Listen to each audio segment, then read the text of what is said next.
शेतकरी बांधवांनो, तुम्हाला एक प्रश्न विचारू. जर मंडईत माल कमी येत असेल तर भाव वाढायला हवेत की घसरायला? बाजाराने मात्र अपेक्षेच्या उलट वळण घेतलं आहे. हा विषय आहे प्रमुख पीक कांद्याचा. नेमकं का? चला तर मग समजून घेऊया सविस्तरच. नमस्कार, मी प्रतीक्षा ॲग्रो ड्रीम मराठीच्या या महत्त्वपूर्ण व्हिडिओमध्ये तुमचं मनापासून स्वागत करते. आता प्रतिष्ठित वृत्तपत्राच्या अहवालानुसार गेल्या आठवड्यात कांद्याचे दर जवळपास 11% घसरल्याचं पाहायला मिळतंय. आणि त्याहूनही धक्कादायक गोष्ट म्हणजे काय, तर आवक कमी असतानाही ही घट झाली आहे. आवक कमी तरीही भाव खाली आले आहेत. यामागे शेतकऱ्यांचा कसलाही दोष नाहीये, पण बाजारात मात्र काहीतरी मोठा खेळ सुरू आहे. आता आजच्या या व्हिडिओमध्ये मी तुम्हाला कांदा बाजाराची नेमकी खरी स्थिती, खरी कारणं आणि पुढचे 30 दिवस कसे जाणार याबद्दल स्पष्ट आणि तज्ञांच्या विश्लेषणासह माहिती देणार आहे. चला तर मग सुरुवात करूया या महत्त्वपूर्ण व्हिडिओला. आता मंडळी, तुम्ही हे समजून घेणं गरजेचं आहे की सध्याची बाजार स्थितीमध्ये काय चाललंय. खरं काय तर ते सांगते. शेतकरी बांधवांनो, कांदा बाजारात आज परिस्थिती खूप गंभीर आहे. आवक कमी, भाव कमी, मागणी स्थिर आणि निर्यात देखील अनिश्चित आणि बाजारात देखील मोठा दबाव कुठेतरी आल्याचं पाहायला मिळते.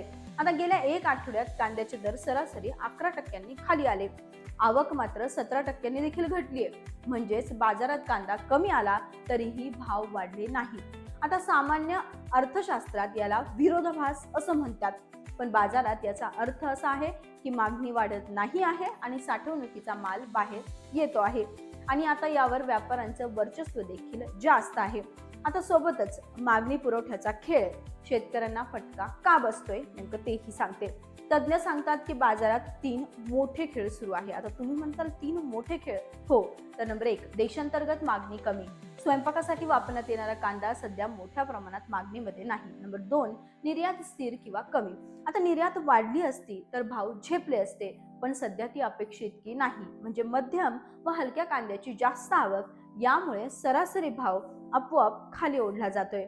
आणि समजा जरी उत्तम कांदा महाग जात असला तरी देखील प्रत्यक्ष चित्र कसे आहे तर तेही सांगते. तर राज्यातील काही प्रमुख मंड्यांमध्ये भाव असे दिसत आहे, जसे की लासलगाव प्रति क्विंटल 1900 रुपये भाव, पिंपळगाव 1550 रुपये भाव, पुणे 1375 रुपये भाव, कोल्हापूर 1430 रुपये भाव, सोलापूर 1100 ते 1150. यातून स्पष्ट होतोय की पुरवठा कमी असतानाही भावाला आधार नाही. आता पुढील काही दिवसांचे अंदाज काय तर तेही सांगते. बाजार तज्ञांच्या मते, म्हणजे बाजार तज्ञांचं विश्लेषण सांगते की आवक आणखी घटली तर भाव थोडे वर जाऊ शकतात. आता निर्यात धोरणात समजा जर का बदल झाला तर मोठा फायदा होऊ शकतो, पण सध्याची मागणी ही काही प्रमाणात कमी आहे आणि त्यामुळे झपाट्याने भाव वाढण्याची देखील शक्यता ही कमी आहे. आता बाजार स्थिर ते दबावाखाली असा पुढे राहण्याची शक्यता जास्त आहे.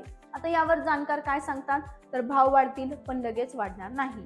बाजाराला आधार मिळायला अजूनही थोडासा वेळ लागेल. आता शेतकऱ्यांवर परिणाम काय, तर खतं, बियाणं, मजुरी, सिंचन, वाहतूक या सगळ्यांच्या किमती वाढल्या, पण शेवटी मिळणारा भाव म्हणजे मिळणारा कांद्याचा भाव हा खर्चाच्या आसपास देखील पोहोचत नाहीये. आणि हे चित्र खरंच खूप वेदनादायक आहे.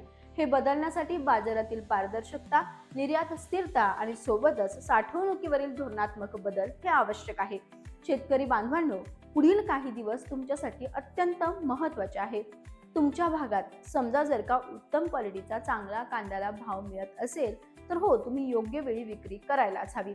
सोबतच साठवण क्षमता असेल आणि माल चांगला टिकाऊ असेल तर थोडं थांबणं देखील तुमच्यासाठी फायदेशीर ठरू शकतं.